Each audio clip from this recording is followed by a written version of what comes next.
everybody. The Hockey News Playoff Frenzy is live. We are awake. We are pinching ourselves to keep things going as we just got through double overtime in Game 2 of the Stanley Cup Final between the Edmonton Oilers and the Florida Panthers. And it is Florida getting the 5-4 double OT victory thanks to a goal from Brad Marshan, his second of the game. The series is tied at 1. I'm Katie Gauze, joined by Avery Lewis McDougall and Adam Kurzenblatt.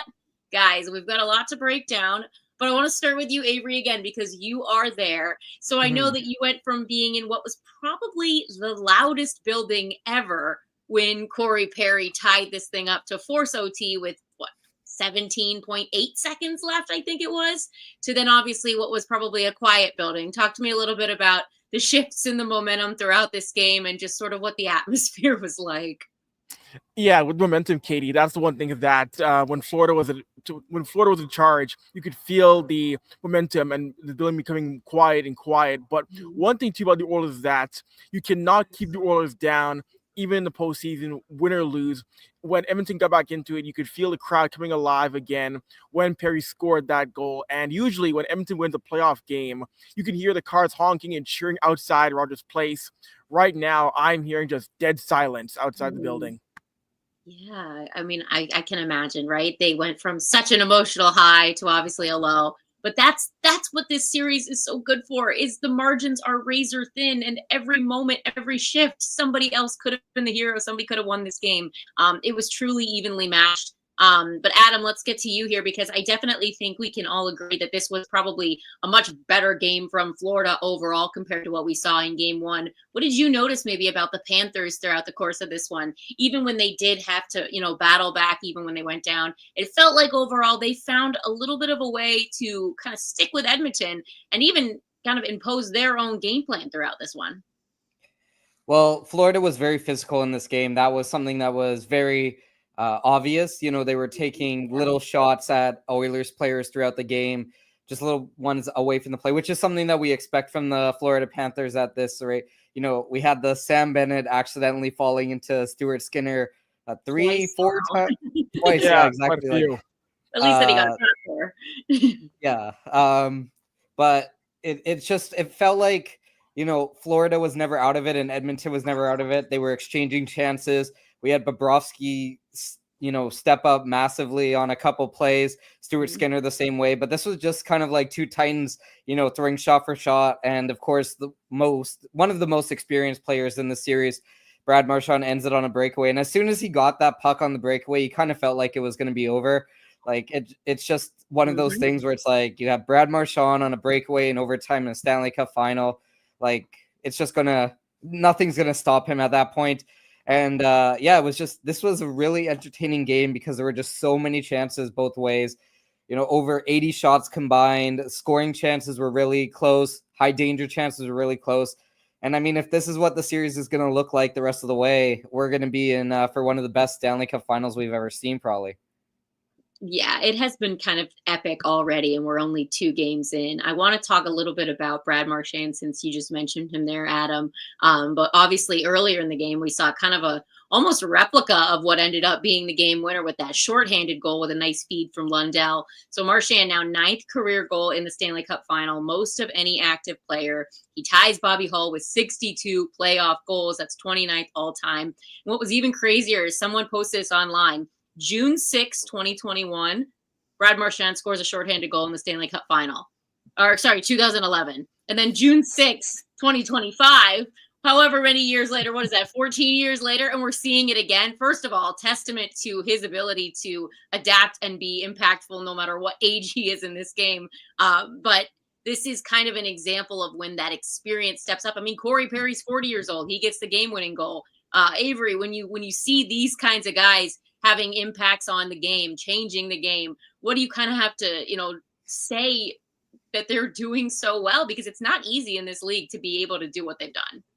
No, not all. And for Corey Perry, he's someone who's adapted from a guy who was a former MVP, former scoring champ, who's now accepted this role as a third and fourth line guy. He goes to the net hard. He doesn't complain about it. He's been a guy who's done everything that's been asked of him and asked from Chris Knobloch.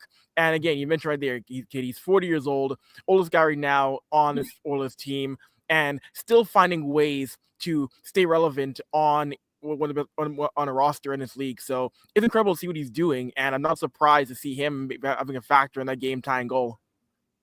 Yeah, well, talking about incredible, let's just all take a moment to discuss and appreciate what Connor McDavid did on that power play goal where he fed Draisaitl. Oh my goodness. I mean, Evan Bouchard's reaction was basically all you need to say, because that is all of us in that moment. He couldn't believe it, and this guy plays with him every single night.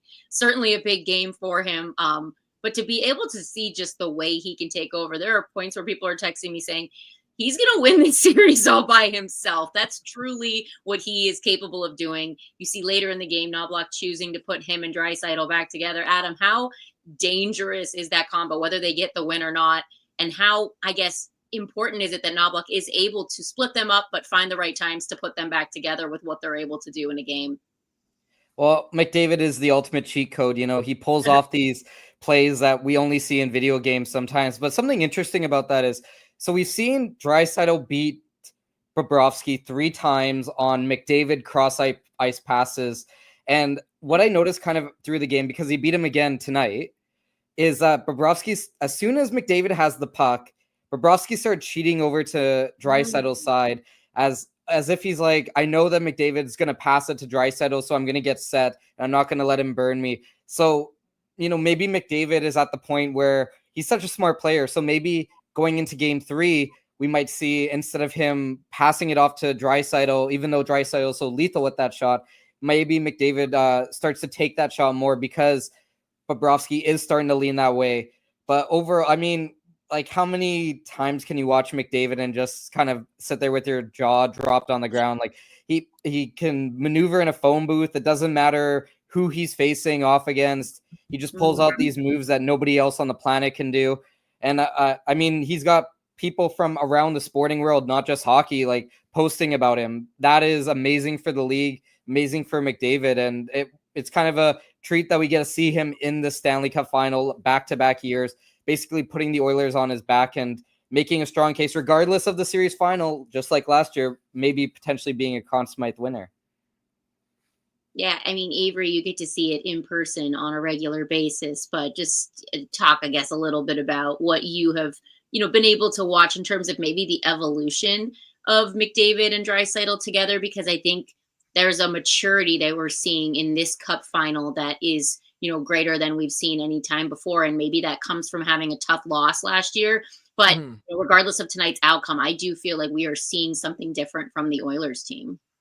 Yeah, no, totally. I mentioned on the last show about how these guys have said, the job isn't done yet. And you're seeing McDavid and Draisaitl at times, both these guys love to be playmakers, but you're seeing these guys being a little bit more selfish, not being afraid to shoot, not being afraid to be the trigger man on certain situations. And for Connor McDavid, he's someone who I remember his first game coming in, or first game in the league back almost 10 years ago to what he is now. And the fact that he can just take over a game and no one else can stop him is phenomenal to see. Because, I see it every day in Edmonton, but it's funny to see other people around the sports world be in awe. Because I have friends who cover the NBA, cover the NFL, and they can't comprehend how when he wants to end the game or he wants to be dynamic, he just does it. They don't grasp what he can do. To them, it's just it's stunning to them.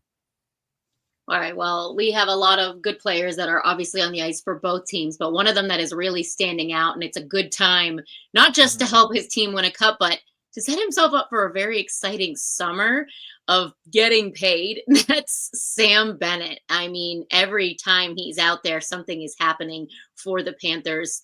He has become a true menace. I think in every series, the fan bases have just hated him. And every time something goes down on the ice, you see the scrums pulled apart and he's there. Every time there's a chance in front, there he is. I mean, he is just the guy you absolutely love to have on your team, can't stand. And it's pretty apparent that everyone is getting sick of him very quickly. But is he now putting himself in a position where he could be maybe making over 10 million? Or do we still think that for the player that he is, he's going to get paid. It's going to be a valuable contract to a team, but we're not sure he's at the $10 million mark because, again, there's more money to go around every year now as we keep going. So, Adam, what's kind of your sense on where Sam Bennett stands in terms of if he stays in Florida or if he goes somewhere else and what that could look like?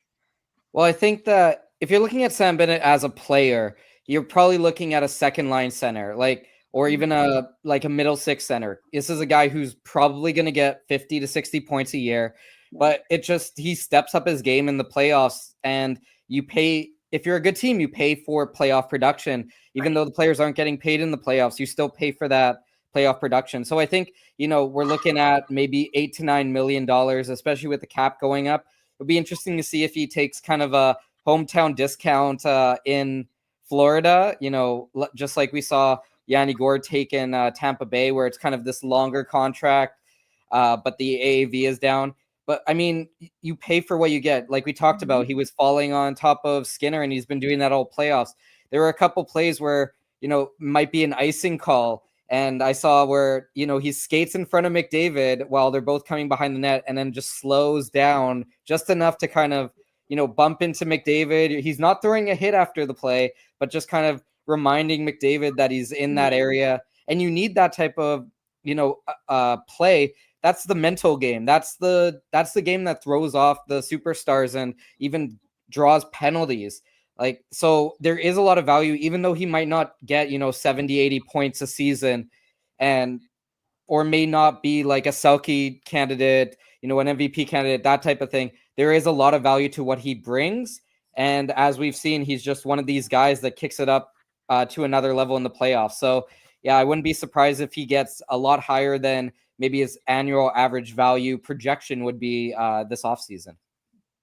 I like the comment. We needed at least one of these games. Now back to Florida. Go Cats. We've got the Panthers fans here representing.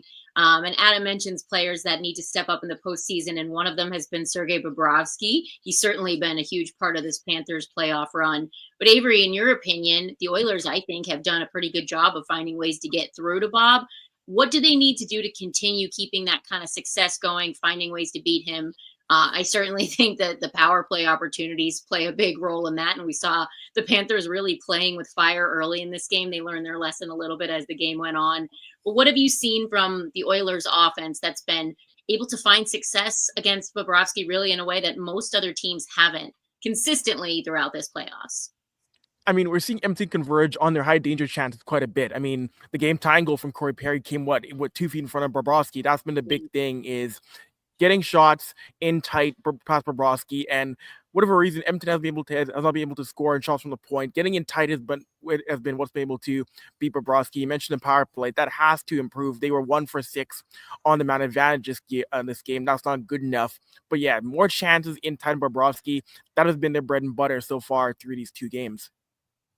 Did you feel like, again, it seemed to me like this was a game, Avery, where goaltending was kind of weird because there were goals being scored, but the goalies weren't really playing poorly. And I saw somebody online joking oh, Peter DeBoer would have pulled the goalie a bunch of times by now. But again, these were not goals that were necessarily their fault. It was just kind of one of those games. What did you think about Stuart Skinner's performance? I'd say he got lucky definitely a few times there, especially with that helpful post in overtime earlier.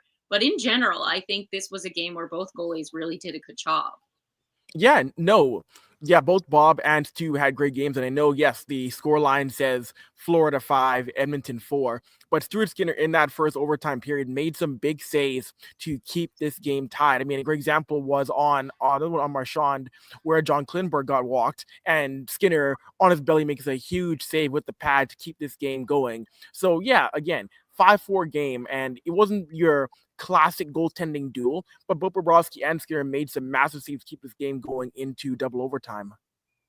Yeah, and we had a great note here. The last time that we had a double overtime cup final game was back in 2020. That was when Corey Perry scored the game winner off John Klingberg's primary assist, and that happened in Edmonton, taking it all the way back to the bubble. So certainly a lot of drama and a lot of good things happening in this series, even if it means you have to stay up late. Here we go. We've got one. A lot of goals the Oilers scored tonight were very tough for Bobrovsky to stop. but a brick wall in there and a puck still might have gone in. So again, this is just a testament, I think, to this skilled offense that we're really seeing. That, when you've got McDavid and Draisaitl and company pressuring you, Evan Bouchard coming up at you, no goalie is going to be perfect. Adam, in your mind, when you kind of look forward to the series now shifting to Florida, obviously there's going to be a whole new momentum change, right? We've got this new crowd. Florida actually has been better on the road pretty much throughout the majority of this playoffs. So it's certainly an interesting dynamic and probably adds to the importance of getting one of these wins in Edmonton to head back to South Florida. But what are kind of your expectations for, it's such an emotional high going into a double overtime? What do we expect to see kind of coming out for game 3? Well, I think that if you're Florida, you got to build off the fan reaction, because that building in Florida is going to be loud. And if you can get an early goal, like when you get an early goal at home in the playoffs, it really does have a massive impact. And it goes the other way as well. If Edmonton scores early, that takes the crowd out of it. So you have to find a way to keep the crowd motivated for the first 5 minutes, keep them loud, because that is going to help a lot. It's going to be interesting to see what Matthew Tkachuk does, because we all know that he's not at 100%. Yeah. He had an injury at the Four Nations. He hasn't played a ton. He hasn't played up to Matthew Tkachuk's style really through the playoffs. But could this be his moment? He's going to get a couple of days off here between game 2 and game 3. He's going to have that crowd. Is he going to be able to throw some hits, create some plays? And it will also be interesting to see how Paul Maurice line matches now, because he did a pretty good job tonight. You can nitpick a little bit in game 1, but tonight they did a really good job. He trusted his entire lineup. I know that the fourth line didn't play a ton, but they were trusted a little bit, especially in overtime. He really likes that Barkov versus McDavid, and then Forsling and Ekblad line against McDavid and Draisaitl. So we'll see if he was able to, basically wallpaper those 3 to Edmonton's top players. And it will be interesting to see how Knoblauch really adjusts his lineup. Is he going to have McDavid and Draisaitl separated the entire game, and then just put him out for icing calls because he doesn't have that last change? So there's really going to be a different dynamic in game 3 and 4 just because of this last change and just the overall momentum that Florida is going to have just from being at home. But yeah, as you said, they haven't been good at home this year. A lot of their losses have come at home. They can't seem to close out a series at home. That's another thing. So we'll see if that trend continues, or if Florida can build off of this win and maybe even take 2 at home. Yeah, I mean, it's certainly been interesting, right? I think that's the crazy thing about Florida, and it kind of has been the case all playoffs long, is that you are seeing different guys stepping up. Obviously, Sam Bennett is consistent. He's leading the playoffs with goals, but you have other guys that are stepping up. Tonight's a great night for Marshan. You've got Kulikov getting on the board. These are guys that are not your Barkovs. They're not your Reinhardts. Reinhardt had that great opportunity on the breakaway. He missed the net. I know he was kicking himself afterwards on that one. But again, that's what's kind of scary about this team, is that it doesn't have to be those star players. Got to give a shout out. You mentioned Gustav Forsling. Holy smokes, he was putting on a defensive clinic for the most part tonight. He only has 3 blocks that are listed on here, but I feel like there were more. And if it wasn't a blocked shot, it was a great little poke check. He was truly, just impressive in terms of what he was able to do, even in overtime, not looking tired. Just gotta go down as one of the best waiver pickups in the last 10 years easily. All right, we got another one. Here we go. I thought both teams took some pathetic retaliatory penalties tonight. How important is it for these players to keep their cool? And Avery, I think nobody knows that better than the Panthers after some of the scary power plays that we saw Edmonton putting on, even when they weren't scoring. But I think discipline certainly became a factor tonight, and we started to see how when the penalties got taken away, the game became a little bit more even. What do you think about the importance of everyone really staying out of the box when you've got so much talent on both sides? Yeah, no, I totally agree with that. You know what? It's the playoffs. It's the cup final. You're going to get animosity running high, especially in a cup final rematch. And it's definitely big to keep things at 5-on-5, especially with the guys who are playing on the Florida side. You got guys like Marshan, Kachuk, et cetera, et cetera. You go to Edmonton, you don't want to be down on a penalty kill when you're facing Leon Draisaitl, when you got Connor McDavid, you got Ryan Nugent-Hopkins, Evan Bouchard. That gives you extra motivation to want to keep things at 5-on-5. And even though, like I mentioned, even though both teams were not great on the power play, you don't want to give teams those chances to even have an opportunity to open the game up when you're down 5-on-4 or 5-on-3. All right. Well, a reminder that the Hockey News Playoff Frenzy Live is presented by Sticks.com. You don't need to break the bank on sticks when you can get a pro-level composite stick without that pro price tag at Sticks.com. That's STIX.com. So make sure you go and check it out.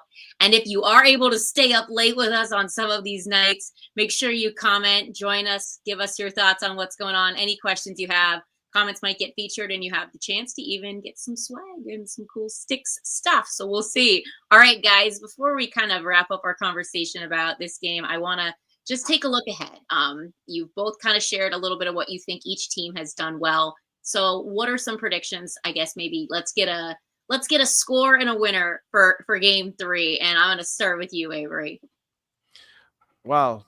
So I am going to say that this will not be another overtime game. I don't see it going to overtime yet again for 3 games in a row. But I do think Edmonton finds a way to cash in on a few more power play chances. So I am going to say Edmonton wins on Monday night 4-2. All right, Adam. Wait, you're not going with game 3? We're going to get 3 overtimes. Game 4, we're going to go 4 overtimes. I see what you did there. I think that, we're not going to get any more than a 2-goal game in any game this series. I think that when we get to game 3, just based off the way this game is played, I think we're going to have another high scoring game. So I'm going to go with a 6-5 Florida win. And I do think it's going to go to overtime again. I just have that feeling that we're going to get at least a couple more OTs games in the series. Yeah, I mean, again, this is a testament to the fact that I think we are seeing the 2 appropriate teams that are here right now at this stage of the game. This series is razor thin already. We're seeing the margins each game, just showing that both of these teams are so complete that they deserve to be here. And it only adds to the drama and the fact that we are getting to see a rematch from last year. Can Edmonton rewrite the script? Can Florida turn this thing into a true dynasty? Become the next back-to-back team? So many good storylines, and we'll have lots more to talk about as we go through the rest of the Stanley Cup final. But it's late. Thank you all for whoever joined us for staying up with us and joining us for the Hockey News Playoff Frenzy Live. Game 2 in the books. The Florida Panthers even the series at 1 before heading back to South Florida. For Adam Kazenblatt and Avery Lewis McDonald, I'm Katie Gauze. Thanks for watching, and we will see you guys after the next game.